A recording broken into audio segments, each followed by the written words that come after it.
You spend thousands of dollars over the years on camera, lighting and sound equipment, and now it sits collecting dust most of the time. Because let's face it, we're not filming and using every single bit of equipment that we have on a regular basis.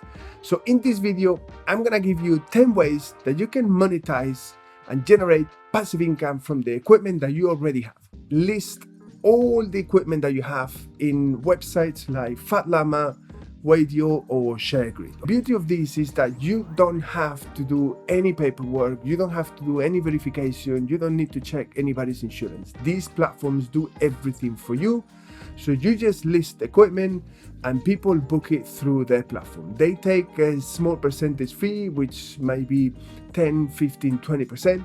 And the rest comes to you. People will email you asking whether you have this equipment or that equipment available for those dates, and you can then decide whether you are genuinely not going to be using that lens or that microphone or that camera on those particular days. If you have 2 or 3 cameras and just as many lenses, well, it's very easy to work around the availability, and it all depends on how much equipment you have and how popular that equipment that you have is. Because it's not the same to list a DJI Pocket 2, for instance, than listing the new Panasonic S5 II or A7S III, or if you can do a bundle where you include the camera, lenses, tripod, mat box and so on, that obviously is going to generate a lot more money than just having one camera. And you can list things individually in bundles. You have a lot of flexibility and you can genuinely make a decent amount of money. An extra $200, $300, $400 a month, it's not a fortune, but over a period of 12 months, that's $5,000 or $6,000. So that's a fair bit of money there.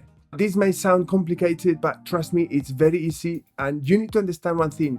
Rental companies, they don't have everything that they have on their website. They have equipment on their website that they don't really own, and they cross hire from other companies on a job by job basis. It's as simple as giving them a call and ask to speak to the hiring manager or the managing director or the floor manager, someone in management that you can explain to them, look, I have a list of equipment that may be interesting to you. Can I email it to you?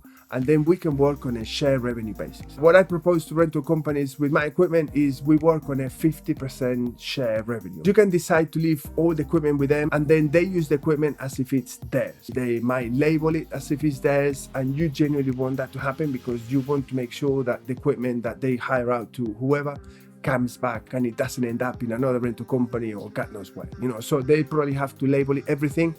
Now, the beauty of that is that they will take care of the equipment as if it's theirs, so any repairs or damages, they will handle that and they will take care of that. They'll do the checks, the ID verifications and the insurance and anything that they need to have in place for a rental to go through. If the equipment stays with you, the rental company may not have the same incentive on renting your equipment as if it was in their premises, for the simple fact that it's a lot easier for them to just go to the shelves and take whatever camera, lens or whatever it is that you have with them than having to send a driver maybe across town for one camera or one lens, which may actually not make sense to them. So just bear that in mind. You want to make sure as you deal with a company that everything that you have agreed with them, all the terms, payment terms, is in a contract before you send any equipment to them. You don't have to do any advertising, you don't have to do any marketing. The rental company have their own business, their own clients, their own brand. So you're going to be taking advantage of that. And for that, obviously, the rental company keeps 50% or whatever you agree. It might be on a 60, 40, 70, 30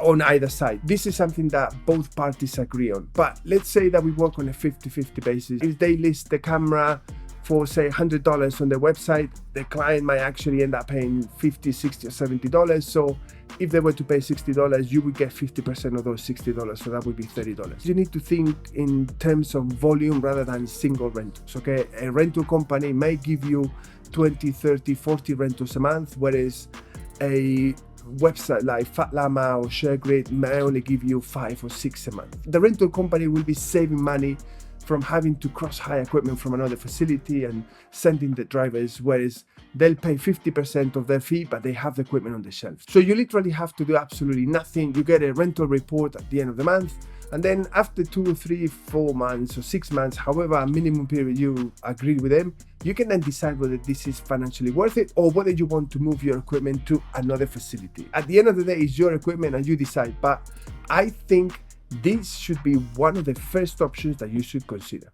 You may have your own website already. You might be a photographer, a filmmaker, a content creator. You can create a section on your website for equipment rental. The downside of this is that you might end up doing a lot of work to get this done, and you may not have a customer base to start with to offer that equipment to, compared to a rental facility or an online portal like Fat Llama, Wadio, or ShareGrid. So this is something that you need to consider.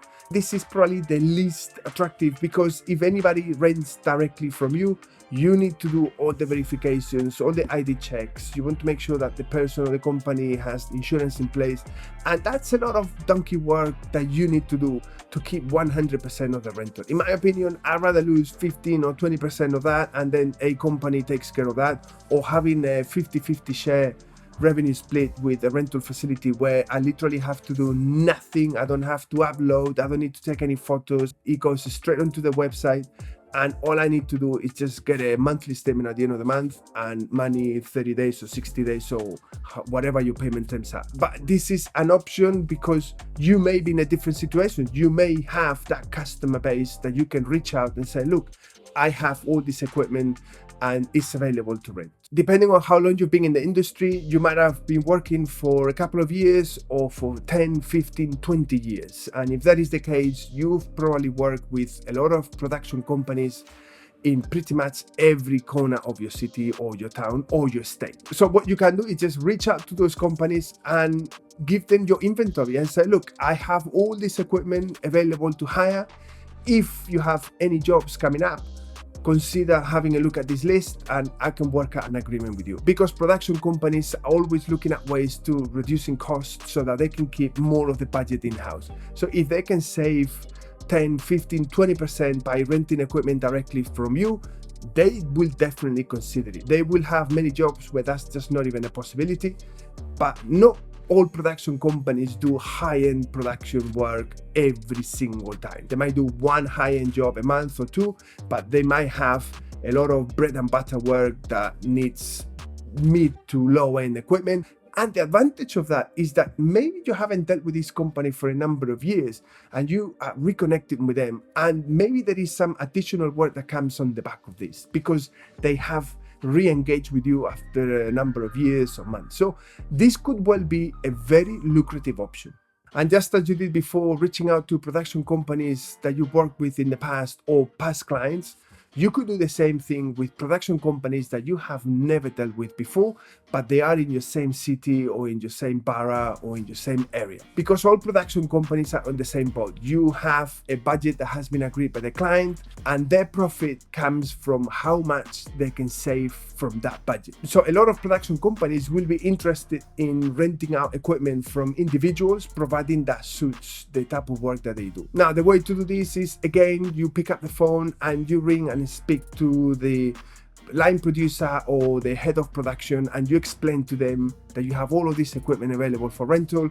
Can I send you an inventory or a list for them to go through and to see if what you have fits the style of filming or the kind of equipment that they use? And if they do, trust me, they'll come back to you, and this could be a very lucrative option as well, because you will be introducing not just your equipment but potentially your services to another or a number of production companies, and that could literally generate another stream of revenue, not just on the rental of equipment but potentially doing some video work.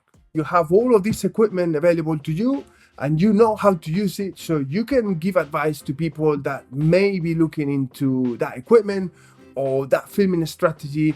You might have a wealth of knowledge that you've accumulated over the years, not just on the camera equipment, but on the sound, on the lighting, on different techniques. So creating a YouTube channel is something that will require a little bit of energy and time and planning and dedication from you, but it's equipment that you already have, that you know how to use, and you can give a lot of very valuable advice. And over time, if you pass certain threshold and you enter the YouTube partner program and your channel keeps growing, you can make a very good living out of it. Affiliate marketing is another very lucrative option that you have available, and it goes hand in hand with my previous point of creating a YouTube channel. Because if you create a review about a camera or a lens or anything, and someone clicks on the link that you provide in the video description and they go to a platform and they buy that equipment or whatever it is that you reviewed, you're gonna get a commission fee. This is about volume, these are small amounts, but you need to remember that YouTube is a global brand. It's in every country out there, so you're gonna be getting potential sales from all over the world. And if you structure it well and you are consistent and you provide good value in your reviews, you can make a good money out of affiliate marketing. This is not gonna make you millionaire, okay? But you might have a ton of footage already in your hard drives that could well go onto a stock footage platform. You already have the equipment, so you could literally go out and start filming with stock footage in mind. You upload that footage onto these platforms, they decide if they want it or not, and if they want it, it goes live on their platforms. You have to do absolutely nothing from that moment on, and then over time, you will generate sales. How much money you make out of this depends on so many variable factors: the type of footage that you upload, the type of license that that footage has, the platforms that you upload onto. So there are many variable factors, but what you need to bear in mind is that this is not a sprint, it's a marathon. You upload it and it's there for years, and over time, the more footage you upload, the more money you make. Yes, it requires that you go out there and use that equipment that you already have, but at the end of the day, you may already be doing that anyway. So that's another possible stream of revenue. When a production company or a corporate company or just a private client is looking at creating a video and they're looking for talent and crew, you may stand out because you don't just have the talent, but you have all of this equipment with you, and they'll be looking at lowering costs by engaging with you and not having just a crew member and then having to rent equipment from a rental company. Think of this as an opportunity to kick the door open and introduce your services and equipment to another client or another production company. And once you get the foot in the door, you can then decide whether you want to keep that relationship as a camera person with equipment, or whether you're happy for them to dry hire the equipment from you on a job-by-job basis. That's entirely up to you, but this could be a very lucrative revenue stream. And my last option is not a passive income strategy or option as such, but it's a way for you to renew the equipment, okay? Because over time, your equipment will grow old and there will be new equipment, and you will want to renew and buy new equipment. You can go and buy brand new equipment from vendors like V&H or Amazon or whichever company that you use in whatever country you're watching this video from. But I recommend that you also consider second-hand equipment, okay? Because a lot of the times the equipment is just as good, it's in pristine condition. For instance, myself, I use a website called MPV. They have a section where you can tell them exactly the model and they can give you a quote as to how much they would buy that equipment from you, whether it's one single lens or whether it's a number of items. Depending on how much equipment you list and the value of the quote that they provide you, you could literally get new equipment and pay no money whatsoever. So this is a great way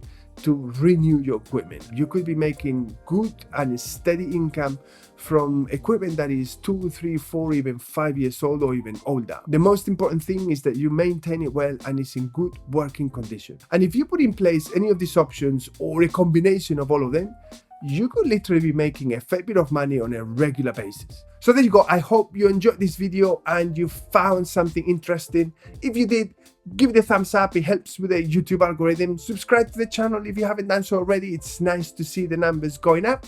At the end of this video, I'll leave a couple of videos that you may be interested in, and I'll see you in the next video.